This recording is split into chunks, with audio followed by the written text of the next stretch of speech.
Hello chess fans, this is Rick from Chess to Impress with a video on a cruel finish. It's part of the countdown series towards the World Championship match 2021 between World Champion Magnus Carlsen and his challenger Carlsen-Nepomniachtchi. As I'm recording this video, the match is only 5 days away. The sense of anticipation is almost unbearable. In this series we're looking at some memorable moments in the history of the World Championship, and in this episode we're going back briefly to October 2008, 13 years ago. Viswanathan Anand had become the 15th World Champion the year before in the round-robin tournament in Mexico City, dethroning Vladimir Kramnik as World Champion. Kramnik had the right to a revenge match, which took place in October 2008 in Bonn, in Germany. The match started in a spectacular way with Anand playing 1d4 in his white games, throwing all Kramnik's preparation against Anand's usual 1e4 out of the window. And a win in the third game from Anand with the black pieces in the Meran variation of the Slav. In game 5 Anand repeated his opening and it became one of his famous games. When Anand turned 50 years old in December 2019, World Champion Magnus Carlsen was given a number of diagrams of famous Anand games to see if he knew the positions.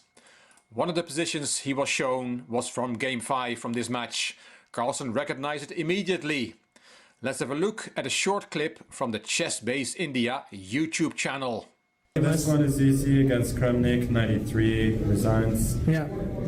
World Championship 2008. Yes, Carlsen knew that game, and after this video you will know this game as well.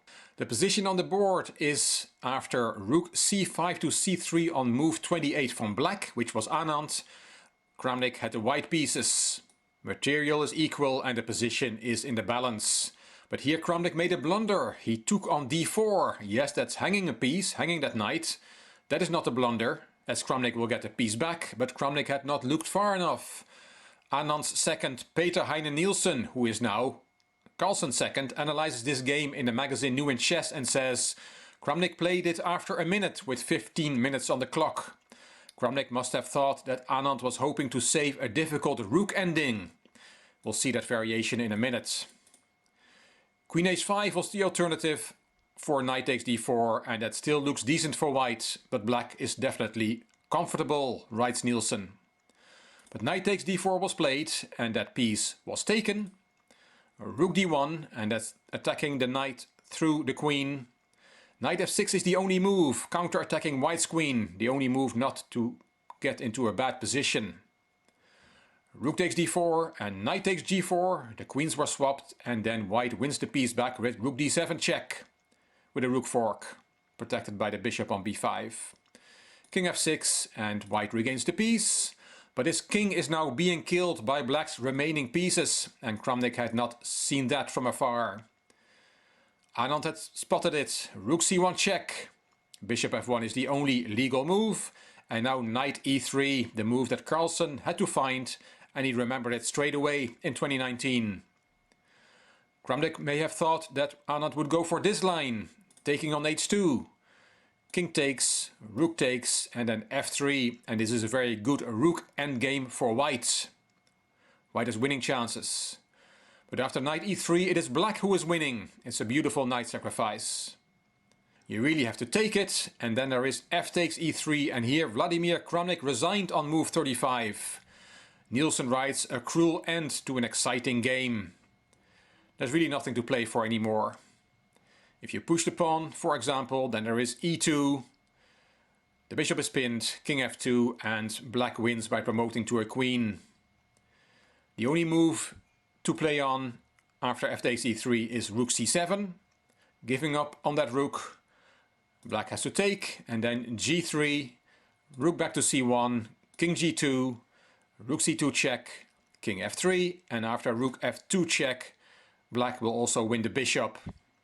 King takes, rook takes, and this is an easily winning endgame for black. So after f takes e3, Kramnik resigned and Anand was now 2 points ahead after only 5 games, with 2 wins with the black pieces. He won one more game, game 6 he won as well, before Kramnik struck back in game 10, but Anand won the match quite comfortably in the end by 6.5 to 4.5 and remained world champion, a title he would keep for another 5 years. I hope you liked this video and that you'll keep counting down towards the start of the big match with me. If you liked the video, please give it a thumbs up, please subscribe to the Chess to Impress channel and please leave a comment. I will read them all and I will reply to them all. If you liked the video, it would be great if you could share it on social media by clicking the share button on YouTube. You can find me on Instagram, on Twitter and on Facebook. This is Rick for Chess to Impress. Thank you for watching.